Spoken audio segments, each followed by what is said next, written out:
there in the first quarter, giving up 35 points, but then holding them under 30, which was a trend of ours, giving up a lot of 30-point quarters in recent games. Our guys stuck with it. I mean, I was proud of them how they came out, being down at 4 at halftime, take a, I think it was like a 7-0 run or something, take a 3-point lead. These are those moments where, we're getting better, withstanding some runs against a heck of a team to score 119 points against, currently the best defense in the league. It's just those pivotal moments throughout the game, a couple of, miscues here and there on offense. And then one of our Achilles heels just getting a rebound. Same thing happened in the Lakers game. Anthony Davis gets an offensive rebound uncontested. We have a chance. We give it 2 offensive rebounds on the last possession, and, you're snake bit by it. So we've got to get better. I thought our urgency was great to start, for most of the game, coming into the game. It was a heck of a game. Credit the Clippers for coming up with some big plays, big threes, and the big rebound down the stretch. We got to get better from it, and we got to know that this stuff, is important for us to, move forward and get better from it.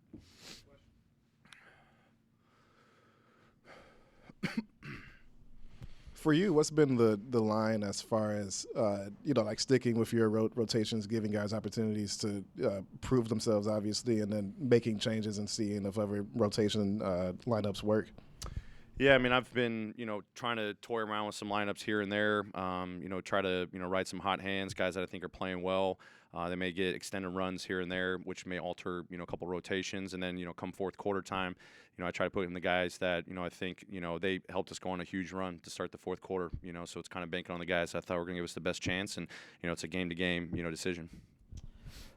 Taylor, on that last play that ended up in Jaren's hands, what were you guys looking to do with there? So we were hoping to, kind of get a defender to fall asleep, with his cut to the rim and then, snap him out to a corner 3. And if that wasn't open, Solo was going to be open at the top of the key. I thought we set a good screen. They did a great job getting through, kind of put him off balance, which put him in a tough spot. But, that's a play we've worked on, and, it's a pretty good defense. Credit to the Clippers on taking that away. Taylor, back here. How do you want to mold Jaren's game moving forward? Obviously, the 3 has been comfortable for him, but just the balance of being effective inside and just kind of where do you want to see his game go? Yeah, I mean, as I've said all along, I want him to be an inside-outside player. I mean, obviously he's, I think clicking pretty well from on the perimeter. We threw it into the post quite a bit tonight. I thought he had some early success, and as the game went on, just continuing to work on his balance. I think teams are making a point of emphasis of making his catches a lot tougher and pushing him out. So him really establishing deep post position, and I thought he made a heck of a move on Patrick Patterson. Call didn't go our way, but playing with that physicality, that force, trying to put guys in the basket. It's stuff that he's working on every single day. So the more that we can get him to continue to work on his balance and his force in the post, he's going to be lethal inside and out. Taylor, how much value is it for you to see your young team in that high-leverage situation, fourth quarter, with a team that really turned it up physically at that stretch, to see what they're able to do against a team like that? Yeah, I mean, credit to our guys. I mean, we've seen these moments, throughout the year. This is something to be expected when you get going. Teams, especially the best teams in the league, they're going to raise their urgency, and the more that we can match that, and then hopefully over time start exceeding it. We had some good moments. There were some moments I thought they're full court pickup, full court presses, kind of like their half court. We just got those are those miscues. We got to get better at a young team trying to figure out how to play with great space. And then when we do get space, Jaws going down, kicking out for threes, getting fouled, getting to the free throw line. Those are all things that we can clean up. We'll work on. But it's great that we can withstand it. Teams are having to raise their physicality more and more and more.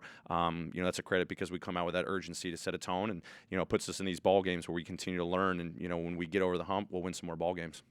Coach, what was your opinion of Ja Morant's performance as well as his way that he matched the intensity of Patrick Beverley? Yeah, I mean, Pat Beverley's a heck of a defender. I mean, he poses so much, problems on the ball. He gets into you. He makes things tough, not just in pick and rolls, but one-on-one, full court pickups. But, early in the first half, I think Ja ended up with 8 assists and didn't really score. Ends up with 20 points in the second half. I thought he started to figure out how to navigate some of that pressure. I think our screens were better. He started identifying the lanes and took advantage of those.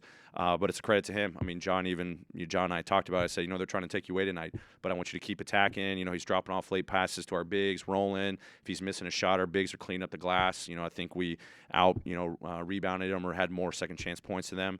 So it's kind of that stuff we've been talking about, him being aggressive, even against physical defenses, continuing to work on how he can get the ball out maybe a little bit earlier to some of his bigs and his screeners, but then him to flip the switch in the second half, knowing that pressure's still there, and score 20 points, big buckets for us. That's a credit to him and his growth. Sorry. Coach, before the game, you said that JV is still working his way back in. What did you see from him today that was allowed him to get so hot? Yeah, I mean, he just kind of got back to, who he is as a player, still playing within our system too, but some of his post moves, he's been working on trying to get that rhythm back. I thought he really, got some good looks. He missed a couple, but thought he imposed his will inside, especially the offensive rebounds. I think he was one of the highest offensive rebound guys in the game tonight. That's a strength of his, a beneficiary of that, knocking down a three. I just thought he was just more engaged throughout the game defensively, and it's a credit to him, all the work he's been putting in, because I know he's been trying to feel his way out, on the offensive end, and then, even more aggressive defensively. I thought him adjusting from our center field coverage to our blitz coverage, I thought he was great. And when he's out there giving max effort, I think he's a beneficiary. And, he had a heck of a night, and that's something that we need night in and night out from him. Happy Thanksgiving to everybody.